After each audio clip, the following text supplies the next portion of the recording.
Target with PS Parihar channel में आपका स्वागत है। सुबह के इस वीडियो में ऐसी सूचनाएं होती हैं जो विभिन्न समाचार पत्रों पर छाई हुई होती हैं और विद्यार्थियों के लिए आवश्यक होती हैं। तो आइए शुरू करते हैं और देख लेते हैं कि आज के समाचार पत्रों में विद्यार्थी जीवन से संबंधित कौन कौन सी सूचनाएं हैं। आगे बढ़ने से पहले एक सूचना है उन विद्यार्थियों के लिए जो विद्यार्थी पुलिस कांस्टेबल भर्ती या अन्य भर्तियों की तैयारी कर रहे हैं। आपको पता है कि उत्तर प्रदेश की जितनी भी भर्तियां होती हैं, ज्यादातर भर्तियां उनमें उत्तर प्रदेश स्पेशल जो है का जो पोर्शन है वो अवश्य पूछा जाता है। चाहे वो यूपी ट्रिपल एससी का मेंस हो या उत्तर प्रदेश लोक सेवा आयोग की पीसीएस परीक्षा हो या पुलिस कांस्टेबल एग्जाम हो, कोई भी हो जीएस का मामला, तो यूपी स्पेशल जरूर आएगा।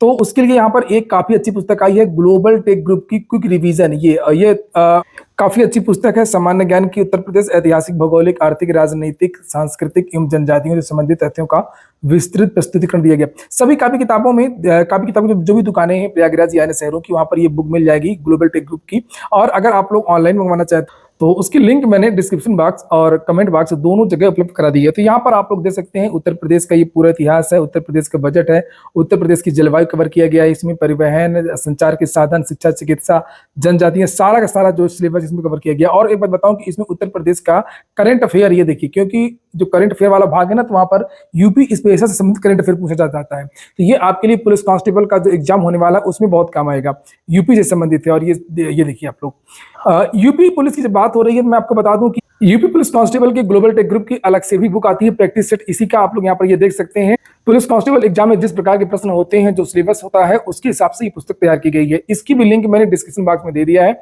आप लोग चाहें तो इसको भी ऑनलाइन मंगवा सकते हैं। चलिए शुरू करते हैं और बात कर लेते हैं सबसे पहले UP triple SC exam calendar, waiting list. बहुत सारी समस्याएं यूपी ट्रिपल एससी की 2016 तक की जो वैकेंसीज हैं वो रुकी हुई हैं। कुछ अता पता नहीं है कि कब इनके साक्षात्कार होंगे, कब इनकी परीक्षाएं होंगी। इसी को लेकर के आज विभिन्न भर्तियों के जो छात्र वो यूपी ट्रिपल एससी पहुंचे हैं। ऐसी ही एक भर्ती है एएसओ विज्ञापन संख्या 18/5/2016। 8 साल से ये विद्यार्थी इंतजार कर रहे हैं।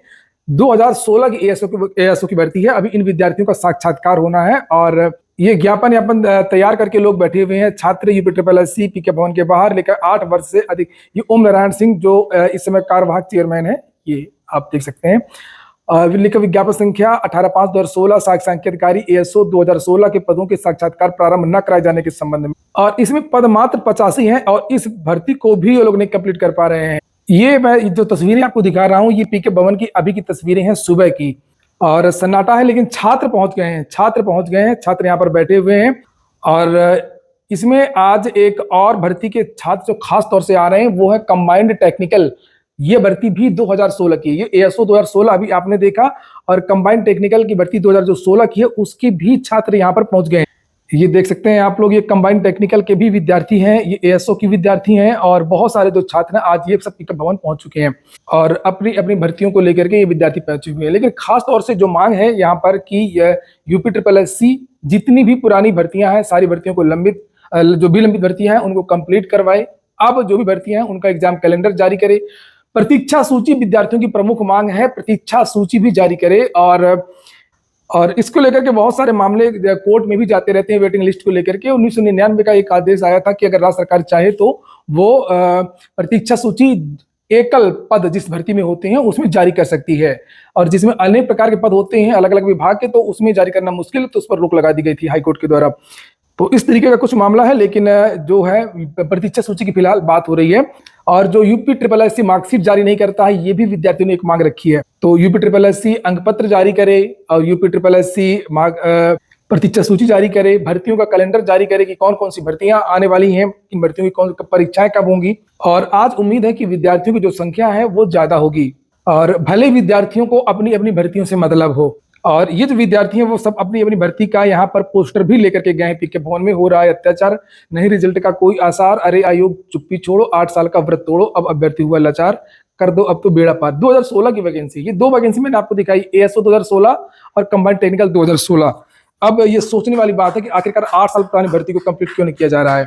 मुझे पता है कि आप लोग इस वीडियो को शेयर नहीं करेंगे, आप लोग इस वीडियो को ज्यादा से ज्यादा शेयर कर दें। यूपी ट्रिपल एससी आयोग में एएसओ 2016 सहायक सांख्यिकी अधिकारी के साक्षात्कार शीघ्र संपन्न कराने हेतु एएसओ 2016 के अभ्यर्थी जो भी भाई लोग हों शीघ्र से शीघ्र यूपी ट्रिपल एससी आयोग पहुंचने की कृपा करें। तो अगर आप लोग सुन रहे हो तो आप लोग यहाँ पर पहुँच भी सकते हैं। इस वीडियो को आप लोग ज़्यादा से ज़्यादा शेयर कर सकते हैं, वायरल कर सकते हैं, छात्रों के बीच में भी ये बात पहुँचे और सरकार के पास भी ये बात पहुँचे कि विद्यार्थी पुरानी भर्तियों को लेकर के कितना ज़्यादा परेशान है। चलिए शुरू करते हैं। अब शुरुआत करते हैं नई भर्ती से। एसएससी की 27 अगस्त को आएगी साल की आखिरी भर्ती, सबसे बड़ी भर्ती एसएससी की ये हो सकती है। और पिछली वाली जो वैकेंसी थी उसमें भी आपको पता होगा कि पद बढ़ गए थे। पिछली वाली जो भर्ती थी जिसमें लगभग 27,000 पदों पर विज्ञापन निकला था, उसके बाद में उसमें पद बढ़ गए थे। एसएससी जीडी 2024 की मैं बात कर रहा हूं, उसमें 46,617 पद हो गए थे। और एसएससी जीडी की बड़ी वैकेंसी होती है, ज्यादा पदों पर ही आती है। 47,000, 48,000 या 35,000 इस तरीके के पद ही इसमें रहते हैं और विद्यार्थियों को बहुत ज्यादा इंतजार भी रहता है। तो ये जो भर्ती है, अगली वाली जो भर्ती है, इसका जो विज्ञापन है वो 27 अगस्त को जारी हो सकता है, क्योंकि एसएससी अपना कैलेंडर पहले ही जारी कर देता है। और लिखा कि ये अंतिम भर्ती होगी एसएससी का। एसएससी ने जो एग्जाम कैलेंडर जारी किया था, जिसमें लगभग 12 भर्तियों के बारे में 11 भर्तियों के बारे में जानकारी दी थी, 12 तो 11 विज्ञापन निकाल चुका है और 12वां विज्ञापन जीडी का है। तो जीडी का जो विज्ञापन है वो 27 अगस्त को जारी हो सकता है। कभी कभार एक आध दिन देरी हो जाती है, लेकिन जारी होगा। और इस विज्ञापन के बाद में फिर एसएससी अपने एग्जाम में लग जाएगा। फिर एसएससी की परीक्षाएं होंगी जिन भर्तियों के विज्ञापन जारी हो चुकी हैं, रिजल्ट जारी होंगे और यही सब काम। अगली सूचना है प्राथमिक की। देखिए, हर दिन न्यूज आ रही है, 2017 से स्कूल में नहीं हुई है एक भी स्थायी शिक्षक की तैनाती। विद्यालय में अपने बच्चों का प्रवेश लेकर के पूरे साल पछताते हैं अभिभावक। जब पछताएंगे तो 10 लोगों से बताएंगे तो एडमिशन क्यों होगा, कोई बच्चे लेकर के क्यों पढ़ाएगा इन विद्यालयों में।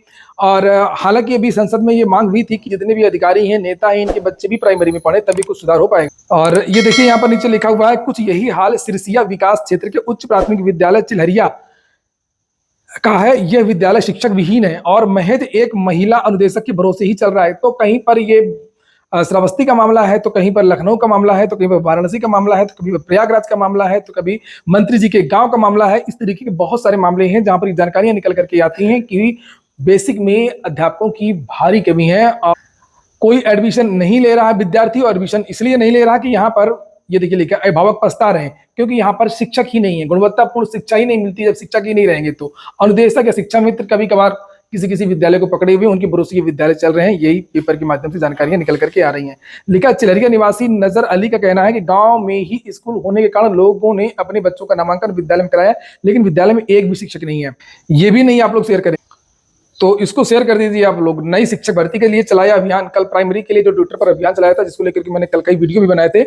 परिषदीय प्राथमिक स्कूलों में नई शिक्षक भर्ती शुरू करने की मांग को लेकर के बेरोजगारों ने रविवार को सोशल मीडिया एक्स पर अभियान चलाया। UP want teacher vacancy hashtag से अभियान में लाखों अभ्यर्थियों ने प्रतिक्रिया दी है। अभियान में राहुल यादव और ये सब विद्यार्थी यहाँ पर नाम लिखे हुए हैं। और लिखा है कि हालांकि सरकार नई भर्ती के मूड में नजर नहीं आ रही है। बेसिक शिक्षा मंत्री संदीप सिंह ने पिछले दिनों विधानसभा में एक प्रश्न में जवाब दिया था कि प्राथमिक विद्यालयों में स्वीकृत 4,17,866 पदों में से 85,152 पद खाली हैं।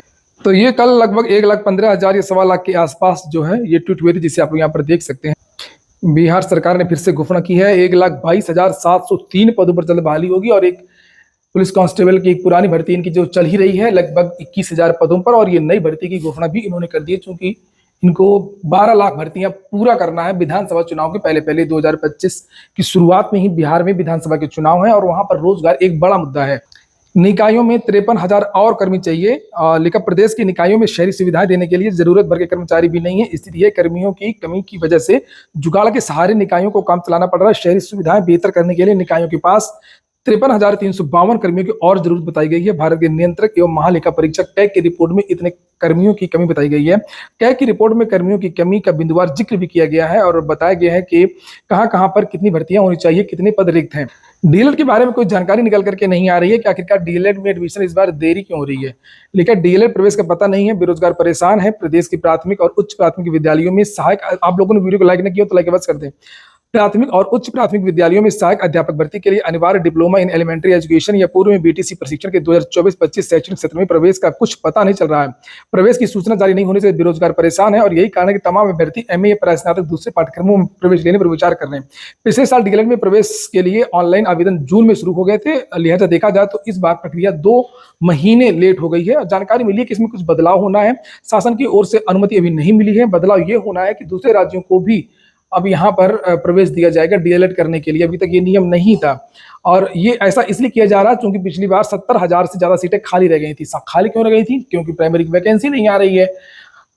और लगभग 8 लाख डीएलएड पहले ही पास करके घर पर बैठे हुए हैं। तो एक जमाने में पहले क्रेज था, बीटीसी डीएलएड का मतलब होता था नौकरी की गारंटी, नौकरी लग जाती थी, और उसके बाद से ये सब समस्या हो गई कि वैकेंसीज आई नहीं और इनकी जो संख्या वो बहुत ज़्यादा बढ़ गई बेरोजगारों की, और फिर सुपरटेट भी होने लगा है, तो फिर से प्रतिस्पर्धा होगी, जो कम्पीट करेगा तो वो आगे जाएगा। ओलंपिक में देख लीजिए भारत का स्थान 57वां है, और पहला चीन, दूसरा अमेरिका, फिर फ्रांस, फिर ऑस्ट्रेलिया, फिर ब्रिटेन। याद कर लीजिए, ये क्रम जरूर आएगा किसी न किसी प्रतियोगी परीक्षा में। भारत का भी स्थान देख लीजिएगा। एक और राज्य खुराफात करने जा रहा है, राज्य में जन्मे लोगों को असम में मिलेगी जॉब्स। अब सब राज्य ज्यादातर यही कर रहे हैं, संविधान को ताक में रख करके। संविधान में एकल नागरिकता, कहीं भी कार्य, व्यवसाय, रहने की आज़ादी, बहुत सारी बातें लिखी हुई हैं मूल अधिकार में, लेकिन सारी चीज़ें अलग अलग देखने को मिल रही हैं, तोड़ मरोड़ करके उसको। ये देखिए, असम में राज्य सरकार जल्द ही एक नई डोमिसाइल पॉलिसी पेश करेगी, जिसके तहत केवल असम में जन्मे लोग ही राज्य सरकार की नौकरियों के लिए पात्र होंगे। राज्य के सीएम हेमंत बिस्वा शर्मा ने रविवार को बीजेपी की राज्य कार्यकारिणी मीटिंग के दौरान इसका ऐलान किया है। कल असिस्टेंट कमांडेंट की परीक्षा थी, 67% विद्यार्थियों ने असिस्टेंट कमांडेंट की परीक्षा छोड़ दी है। आउटसोर्सिंग का विरोध किया है अनुप्रिया पटेल ने। कैंसर से खतरनाक है आउटसोर्सिंग से कर्मचारियों की भर्ती। अपना दल के अध्यक्ष केंद्रीय मंत्री अनुप्रिया पटेल ने भी जाति जनगणना के अलावा आउटसोर्सिंग से होने वाली भर्तियों में आरक्षण की मांग को उठा करके सियासी गलियारों में हलचल पैदा कर दी है। आरक्षण, जाति, कभी कभी जो रिक्त पद हैं, लंबित भर्तियां हैं, उनकी भी बात कर लीजिए भाई, कि भर्तियां नहीं हो रही हैं, भर्तियां लंबित हैं, बहुत सारे रिक्त पद हैं प्रदेश में, लाखों रिक्त पद, उनको भरा नहीं जा रहा है अभियान चला करके, इसकी भी बात हो सकती है। लेकिन जब भी मुंह खुलेगा तो वो केवल जाति, आरक्षण नहीं। ठीक है, जहाँ गलत हो आप बोलिए, बोल सकती हैं, बोलना भी चाहिए, लेकिन जो रिक्त पद है उसके बारे में भी कभी मुंह खोलिए। और हालांकि ये बात सही है कि आउटसोर्सिंग से और संविदा से कोई भर्ती नहीं होनी चाहिए। विरोध इस बात का है कि इन्होंने ये नहीं कहा कि ये भर्ती नहीं होनी चाहिए, इन्होंने कहा ये भर्ती हो, लेकिन भर्ती में आरक्षण लागू हो। मेरा कहना है कि ये आउटसोर्सिंग की भर्ती ही नहीं होनी चाहिए, नियमित भर्ती होनी चाहिए। आउटसोर्सिंग में शोषण होता है लोगों का, और कई तरीके की बहुत सारी समस्याएं होती हैं। 1 करोड़ खाली पदों पर तत्काल भर्ती हो। युवा मंच ने पीएम मोदी को एक्स हैंडल पर पोस्ट करके सुपर रिच की संपत्ति समुचित टैक्स, सरकारी विभागों में खाली 1 करोड़ पदों पर तत्काल भर्ती, शिक्षा, स्वास्थ्य, रोजगारी गारंटी, और ये सब बातें जो मैंने कल बताई थी।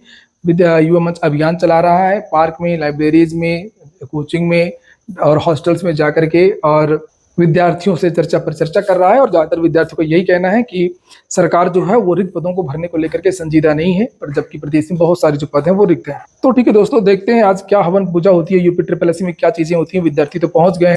ये हो गया आज का वीडियो। पूरा वीडियो सुनने के लिए बहुत बहुत धन्यवाद।